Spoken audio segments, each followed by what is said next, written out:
Colourful এই crispy পিঠার একটা রেসিপি যদি পাওয়া যেত তাহলে কতই না ভালো হতো। হ্যালো এভরিওয়ান, আসসালামু আলাইকুম, welcome to my another blog video. আজ নিয়ে এলাম মজাদার একটা পিঠা রেসিপি। এই রেসিপিটি পেতে আপনারা আমার পুরো ভিডিও দেখে সাথে থাকুন। এই পিঠাটা তৈরি করার জন্য যে খামিরটা আমি তৈরি করে নিয়েছি, এই খামিরটা তৈরি করতে একটি লং প্রসেস অবলম্বন করতে হয়, সেজন্য আমি ভিডিওটা দিলাম না। আপনারা যদি খামিরটা তৈরি করতে না পারেন তাহলে আমাকে কমেন্ট বক্সে জানাবেন, আমি খামিরের একটা ভিডিও আপনাদের দেব। তো আমি কি প্রসেসে পিঠাটা তৈরি করছি সেটা আপনারা স্ক্রিনে দেখতে থাকুন, আর খামিরটা কিভাবে তৈরি করেছিলাম সেটা আমি আপনাদের বলছি।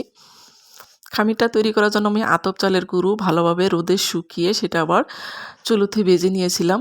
এরপর একটা নারকেল কুড়িয়ে সেই নারকেল কুড়াটাও আমি চুলোতে ভেজে নিয়েছিলাম। তারপর একটা পাতিলের মধ্যে দুধ দিয়ে আমি 2 লিটার পরিমাণ দুধ ব্যবহার করেছিলাম। আপনারা খামিরের পরিমাপ অনুযায়ী দুধ ব্যবহার করবেন। আমি 2 লিটার দুধ ব্যবহার করেছিলাম। 2 লিটার দুধের মধ্যে আমি একটা নারিকেল, 1 কেজি চিনি, এরপর 2টা এলাচ গুঁড়ো করে দিয়েছিলাম এবং স্বাদ মতো লবণ দিয়ে দুধটা যখন ফুটে উঠেছে সেই অবস্থায় আমি দিয়েছিলাম চালের গুঁড়ো। চালের গুঁড়োটা দিয়ে খুব সুন্দর করে আমি এই খামিরটা তৈরি করে নিয়েছিলাম। এরপর হাতে ভালোভাবে চেপে মাখিয়ে নিয়ে এরকম গোল গোল আকৃতির শেপ করে বল তৈরি করে নিয়েছিলাম। এরপর হচ্ছে এই যে ছাঁচ দেখতে পাচ্ছেন, এই ছাঁচটা হচ্ছে মাটির ছাঁচ, এটা আমি মেলা থেকে এনেছি। মেলায় এই ধরনের ছাঁচ পাওয়া যায়। তো এই ছাঁচের মধ্যে সয়াবিন তেল লাগিয়ে বলটা ভেতরে রেখে আরেকটা ছাঁচ দিয়ে চাপ দিলে এরকম সুন্দর একটা পিঠা তৈরি হয়ে যায়। এই পিঠা তৈরিটা খুবই সহজ, এটা যে কোনো বাচ্চারাও তৈরি করতে পারবে। একে একে এভাবে আমি সবগুলো পিঠা তৈরি করে নিয়েছি। এই পিঠাটা দেখতে যতটা সুন্দর, খেতে কিন্তু খুবই মজাদার। এই পিঠাটা তৈরি করে অনায়াসে আপনি আপনার পরিবারের সকলের মন জয় করে নিতে পারেন। দেখতেই পাচ্ছেন পিঠাটা কত লোভনীয় এবং সুন্দর হয়েছে। তো এভাবে আপনারা পিঠাটা তৈরি করে নেবেন। আর এই পিঠাটা ডুবো তেলে ভাজতে হবে। সেজন্য আমি কড়াইয়ের মধ্যে অনেকটা তেল, প্রায় 1 লিটার তেল ব্যবহার করেছি আমি এখানে। তেল দিয়ে গরম করে নিয়েছি।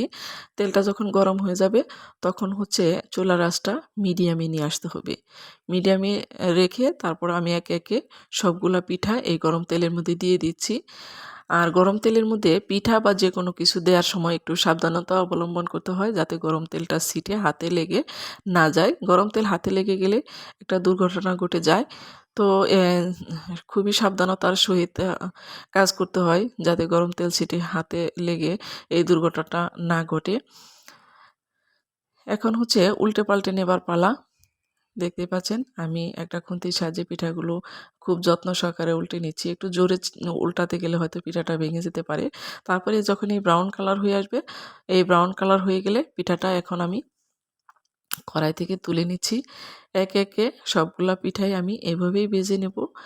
আর এই পিঠাটা উপরে যেমন ব্রাউন কালার হয়েছে, ভেতরটা কিন্তু সাদা রয়ে গেছে, সেটা শেষে দেখতেই পারবেন। আর চুলার আঁচটা মিডিয়ামে রাখার কারণ হচ্ছে পিঠাটা অনেকক্ষণ সময় ধরে ভাজলে খুবই ক্রিপসি হয়। আর আপনি যদি চুলার আঁচ হাই হিটে রাখেন তাহলে পিঠার উপরে কালার চলে আসবে, কিন্তু ভেতরটা তেমন নরম হবে না বা ক্রিপসি হবে না। তো এভাবে আমি একে একে সবগুলা পিঠাই আমি এই ডুবন্ত তেলে ভেজে নেব। নতুন অতিথি আপ্যায়নে এই পিঠার রেসিপিটা আপনি রাখতেই পারেন। এই পিঠাটা একবার যে খাবে সে এই পিঠার প্রেমে পড়ে যাবে। বারবারই এই পিঠাটা খেতে চাইবে। আমার ফ্যামিলির সবাই তো বারবারই এই পিঠাটা খেতে চায়, আর বারবারই আমাকে এই পিঠাটা তৈরি করতে হয়। দেখতেই পাচ্ছেন পিঠার কালারটা কত সুন্দর হয়েছে, আর দেখুন এই যে ভিতরটা কত ক্রিপসি। ধন্যবাদ সবাইকে।